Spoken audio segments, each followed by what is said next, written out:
think this is recording. Okay. Hi, everyone. This is Yoli from Cancer Kinship, and I'm here with Christine Barone. She is the owner of a company called Painting Your Heart, which has been in partnership with Cancer Kinship since the very beginning, since we launched our programs last year. I think it was October. And I thought that it would be kind of neat to hear from the facilitator's words a little bit about the program and how this has made such a difference in the lives of our clients. So here's Christine. Welcome, Christine. It's nice to see you and nice to chat with you via Zoom today. How are you? I'm doing really good. I love Zooming in with you. Yes. You know, ever since this whole COVID experience happened and we had started leveraging technology to connect with one another, it really has enhanced our connection, I feel, just even between us personally. And it's healing. It's healing to be able to connect and still see each other and even strategize on how we're going to transition this program into the virtual space. So thank you for being so flexible with us as we transition our programs into the virtual space. Yeah. You know, I have similar feelings. It's much more intimate. There's no distractions unless you've got, you know, a family of kids running around, but or every now and then you'll see a cat jump on somebody's lap, but that's fine. That's okay. they don't talk back, so that's good. Yeah. So I'm really enjoying this sort of virtual workshop. When you originally mentioned the idea, I'm like, I don't know, how does that work when you're used to painting with canvas and it's the interaction face to face and sharing in living color all the art making process. So then it dawned on me that at the very core, this whole painting your heart or coloring your heart, as we now call it, it's about an emotional unloading. It's about sort of spewing and unloading whatever emotional baggage or turmoil or whatever you're going through. And that's kind of a universal concept. I mean, it doesn't matter whether I've worked with populations like seniors or veterans with PTSD or at-risk kids or the homeless or people of addiction. It doesn't really matter. We've all got something that we've been carrying around for a really long time, and now you know, the level of anxiety and emotional stress has just intensified tenfold because of the pandemic. So whatever you were carrying around before, now there's like another whole layer, and it seems like every day there's another layer. There's something else added to it, another fear, another uneasiness, another stress, maybe it's, or even unknowns, right? Unknowns can be, it could cause more fear and distress than knowing what to expect. So there are a lot of unknowns happening right now. Yeah, right. And then on top of that, maybe you've actually lost someone in your life to the virus, and grief. And then, so if you sort of revert back and take a look at, okay, so we work together with cancer patients and cancer survivors, and everybody's got their own story and the emotional turmoil and baggage that comes with that you are reassessing on a daily basis, and you're working through it, and you are making little baby steps towards feeling better because you've done some creative exploration now, and we've had some classes, and then boom, this hits, and you're like, oh man, on top of this, you know, okay, now what am I going to do about a job? What am I going to do about taking care of these other people in my life? So I guess my point is the levels of anxiety that we're dealing with are something we've never felt before. Right. So I think what these classes do is bring like-minded people together with a designated time that is emotional self-care. That's what it is. You're going to come together. That's a great way to describe it. Yeah, and I think right now, if we're not taking care of our emotional wellness now, when will we? I mean, now we're all at home. yes, we've got to navigate a new schedule and new human beings and animals and what's for Technology. dinner. Yeah, all of that stuff.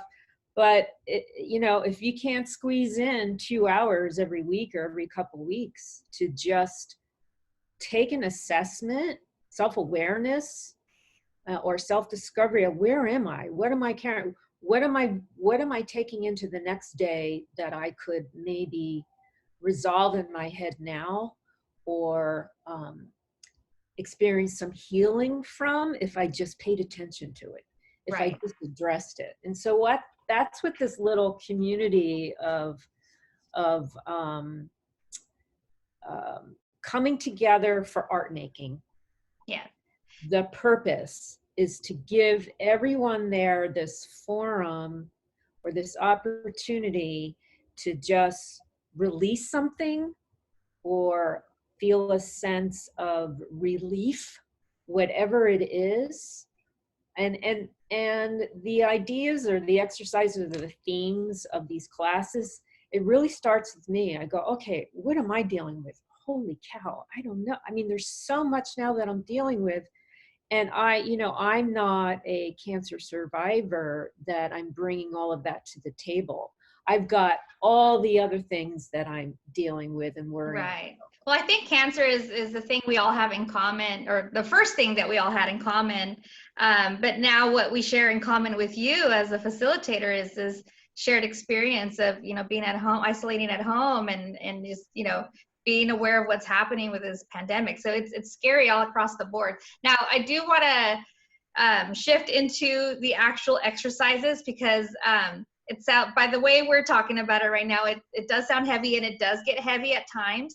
But I really have enjoyed your process, because there is some catharsis that we experience during the painting or the coloring experience, but there's also some levity that comes into play because of the themes that you choose. I think that the themes that you have chosen in the past have been brilliant, because it actually helps us put cancer aside for a moment and really explore our inner being, the way we see ourselves and value ourselves, and our sense of community. Even like you've picked some really cool themes, and so I want to just have you share a little bit about that, and your process of even selecting the themes, and even the multi-steps during the different art pieces that we developed during the workshop.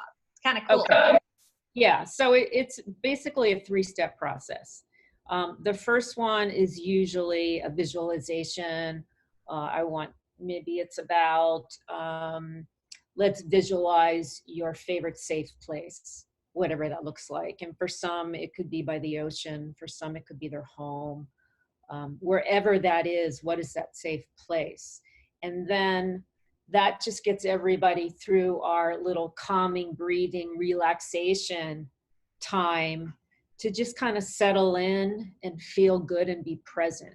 So that's how this process starts. Let's relax and give ourselves this time to just be. And so we're stopping the chatter for the most part. I know sometimes it comes in, but we're stopping the chatter, and we're just breathing and visualizing, something that is soothing, calming for us to get into this place that we can then be creative. Yeah. So that's where it starts. Then the second step, you can dive deep into it. And do some heavy things. Like I know one workshop was about our biggest fear. Mm-hmm. And you want to ease into that. So you think about your biggest fear, and then you express yourself just with whatever kind of creative tools you have. So now that we're virtual, we've shifted from acrylic paint and canvas to copy paper, eyeshadow, we have, crayons, pencils. I think you even brought brow pencils. I did. I actually brought my eyeshadow and some lipsticks and lip liners and things to try to be as creative as possible. And it's basically removing any barrier. Everybody has something to color with at home, I think. Right. Exactly. And in the last class, one of the participants actually had leftover paint from a class, but all she had was cardboard. But again, it's putting color to a surface. And it's not so much about what that piece is that you're creating, it's what you're feeling as you are in it creating. And so Yeah. that's the kind of cathartic experience. So I that think it's second, really cool too, sorry to interrupt, where like at the end of each exercise, each painting or coloring exercise, we have an opportunity to share. So be able to articulate the emotions and why we chose certain colors and textures, and then hearing everyone else's feedback on what they see, it also provides a different perspective. And there's this sharing and mutual respect between comments, and then at the very end where we like all clap and thumbs up for each other, because ultimately we're there to build that community and to build each other up. So and if people don't feel comfortable, they can opt out, but it's just this time to really, it's a safe space for people to let their walls down and share what they're thinking and feeling. So that part of the exercise is actually super powerful. yeah, that is the most empowering part, that you're able to put words to what you've done and what you've created just by saying, well, this color represents this for me. And then what it does in some cases, it could be a trigger, and it really starts to unleash some bottled up emotion, which is of course what we want. Right. The intent is to get it out, even if it might be momentarily unpleasant. Mm-hmm. That's the good stuff that's coming out. That's the It's healing healthy. part. It's healthy Yeah. release. And I talk about that a lot, and really was mindful of that when I was in the program development phase of Cancer Kinship, and looking at, what are some of the core programs that we want to bring to the table through our nonprofit. And one was around empowerment, and it's survivorship empowerment and education, giving people practical tools on how to cope and how to release some of this pent up, or just even some of the bottled up experiences and feelings that we have. And so what you offer, this program, is just, it's right on point with our mission and right on point with the intent of the program. So yeah, it's a really powerful experience. I've done it as a participant, and I've felt it personally, that release. And there's something to be said about facing that fear or acknowledging that fear, because by allowing it to surface and to articulate it, then you're almost like not giving the power away, like it's releasing that power that it had, or maybe that hook that it had. And so there is this feeling of relief when you're done, and you're done talking about it. And every now and then there are triggers that kind of linger and the emotions kind of stay with, but that's where we follow up with that emotional support from one another, that community where we can really come together and rally for each other. So yeah. Right. Talk about the third final. Yeah. So the third one is, if we've gone kind of deeper, that's where you come kind of back up and you feel good. And it might have a theme of, social connection. I think I used that recently because of, there's a new meaning for social connection. Yeah. Now that It's we've been redefined now. Yeah. And there's just, as a little aside, there's like this excitement when I go, oh, I think I'll call my brother. It's like, because I got time now. Yeah. And I know he's just sitting at home. Yeah. So, it's this whole idea of being universally connected. I have a friend in Norway, and, we're chatting more on Messenger, and because everybody is at home. Yeah. And there's just sort of a universal global connection now that has us all we're all in the same place. We're all Zooming. We're all doing this. So yeah, so it ends on sort of, okay, what's a universal emotion? What's something that will get us feeling really good about giving yourself these last 2 hours? Yeah. And so, I mean, it could be gratitude, could be trust, it could be, it's a lot of things. Or just and what it's joy. done, or at least what it's done for me, it's kind of this, okay, we talked about the heaviness, the part that creates fear, or just brings up some negative type of emotion connected to our cancer experience. But at the very end, it ends up being a mindset shift. So it's like, boom, shift, release, and then let's move forward. So it's kind of like that impetus to continue in a positive place. And the experience is really well-rounded. It's really cool. What you offer is awesome. Great, thank you. And the other thing I want to mention is, I know when we started this program in October, I was more focused on, the idea of cancer and the treatment and the cancer experience, and giving the opportunity to really think about that and express that, because a lot of the participants were were in it and Yeah, were that's our life. continuing to be in it. Yeah. So as it's progressed, this concept of, who are you? Cancer is something that it's a disease that you have, but it doesn't define it doesn't define you as a human being. Right. So to focus on, your self-image, to focus on the child version of you, to Mm-hmm. focus on your innate uh, characteristics, your favorite thing about you, is to just really think about you as a human being. And yes, you happen to have cancer, but that doesn't define you. Right. And So as cancer patients, and I can speak to this because I was one, I'm a survivor now. We need to be reminded of that. Like, especially when you're in the thick of it, when you're just bouncing from appointment to therapy to surgery like, it's a never ending cycle. And which is why I talk about cancer being a tornado, where you're just kind of in this whirlwind of activities that you forget who you are sometimes. And this experience allows for that, like the true you to come out and be accepted, and just be reminded of that true core of a person. And I think kind of at its core, who doesn't like to just color or play with art? I mean, it's probably been years for a lot of people where they haven't even thought about playing around with creative stuff. Yeah. And so that's the other sort of creative playtime aspect of this. Let's just have some fun. Let's just see what, red and blue paint looks like. Or on the fingers. Or on the fingers, or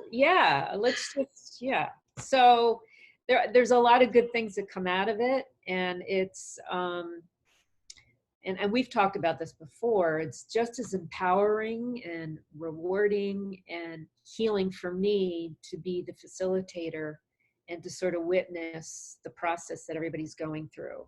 So I'm changed as a result, just like everyone else is. So I love this. Thank you. I love this virtual little appointment we have every 2 weeks. And and the cool thing too, I think, and what I've noticed about this experience, this workshop, is that it's not, I mean, it can be just a one-time type of experience where people just hop in one time and that's it. They don't come back. But it's been great to see the repeat customers, the folks that keep coming back. Obviously, because you change the themes up a lot, but I think that community that's being built through this shared experience is what's really driving them to come back. And it's not like the typical painting experiences that many of us have gone to, like the wine and paint nights and things like that. It's so different. So I can't wait to have more people come and join us and be a part of this Coloring Your Heart experience that's now gone virtual. So thank you for being flexible with us as we came to you with the request, and you made it happen. We made it happen. So it's exciting now. We can continue offering this and not pause. It's been great. I look forward to it. All right, Christine. Well, thank you so much. And we'll see you really soon. All right. All right. Take care. Bye. Bye.